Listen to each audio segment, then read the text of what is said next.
Spanza, go, fight, win!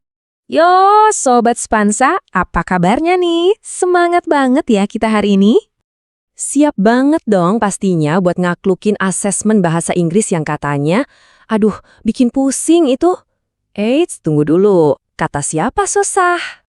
Tenang aja Sobat, anggap aja ini tuh kayak main game dan kita udah siapin peta rahasianya khusus buat kalian.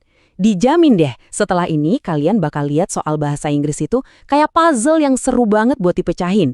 Yuk kita mulai aja petualangannya. Oke, kita masuk ke zona pertama di peta kita nih, mata pelajaran dan waktu. Ini kelihatannya basic banget ya, tapi sering banget loh jadi jebakan.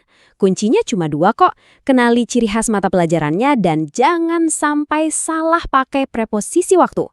Gampang? Ayo kita bedah. Nah, coba lihat deh tabel ini. Ini contekan saktinya. Kalau di soal ada kata numbers atau counting, ya udah, fix, itu matematika. Kalau nemu kata field atau sports, langsung tancap gas, pilih PE alias olahraga. Terus, buat waktu, ingat aja rumus simpel ini. On itu buat hari. Ingatin ya, on hari. Kayak on Monday. Nah, kalau at itu buat jam. Misalnya at 8 o'clock. Udah gitu doang. Simpel banget kan? Dan ini dia, jurus ninja pertama. Ini penting banget Sobat.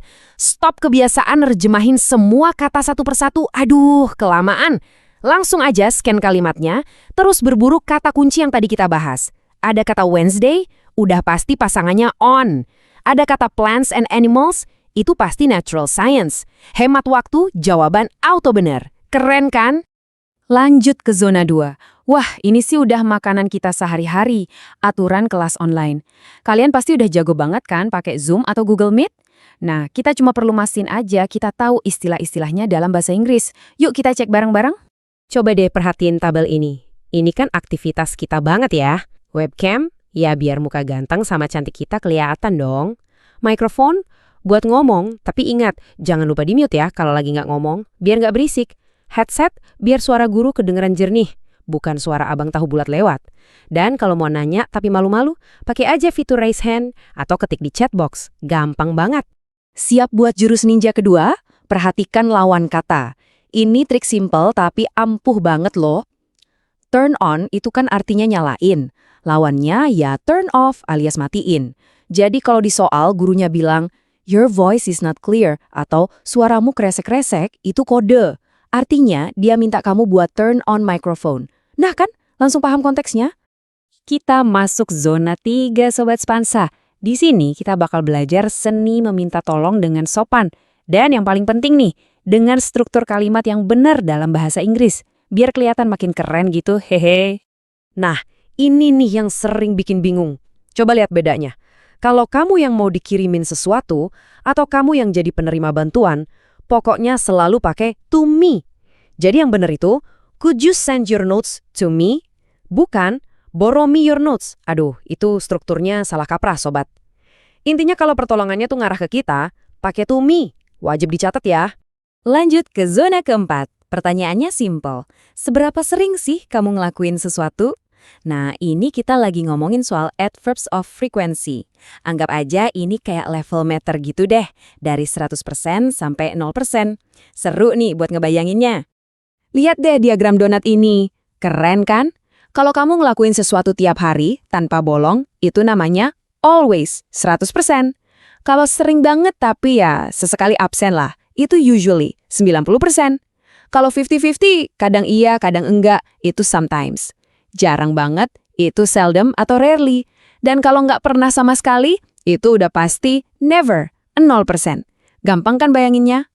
Jurus ninja ketiga, keluar. Di soal-soal kayak gini, jawabannya itu sebenarnya udah dikasih bocoran loh di kalimat penjelasnya. Kita cuma perlu jadi detektif. Kalau di soal dibilang si A itu anaknya diligent alias rajin banget, ya udah pasti jawabannya always. Sebaliknya, kalau dibilang dia hates it atau benci banget sama sesuatu, ya berarti dia never melakukannya kan? Analisis petunjuknya, temukan jawabannya. Cerdas. Oke Sobat Spanza, tarik napas dalam-dalam. Kita udah sampai di zona final. Ini dia bos terakhir di game kita. Reading comprehension alias memahami bacaan. Teksnya panjang, waktunya mepet. Tapi tenang, kita punya trik emas pamungkas buat naklukin zona ini. Ini dia trik emasnya. Ada 3 langkah super simple. Pertama, jangan baca teksnya. Hah? Aneh kan? Justru itu kuncinya. baca dulu pertanyaannya. Kedua, dari pertanyaan itu, temukan kata kunci utamanya. Ketiga, baru deh kalian scan teksnya buat nemuin kata kunci tadi.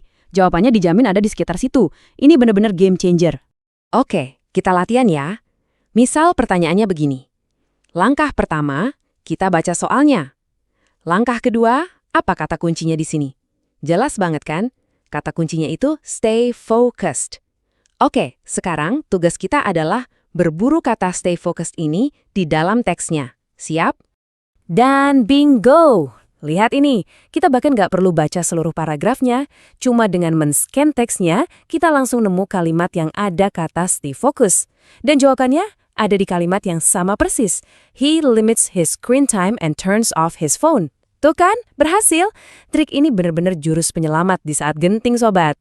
Jadi, ini dia rangkuman semua senjata rahasia kita. Pertama, cari kata kunci, jangan terjemahin semuanya.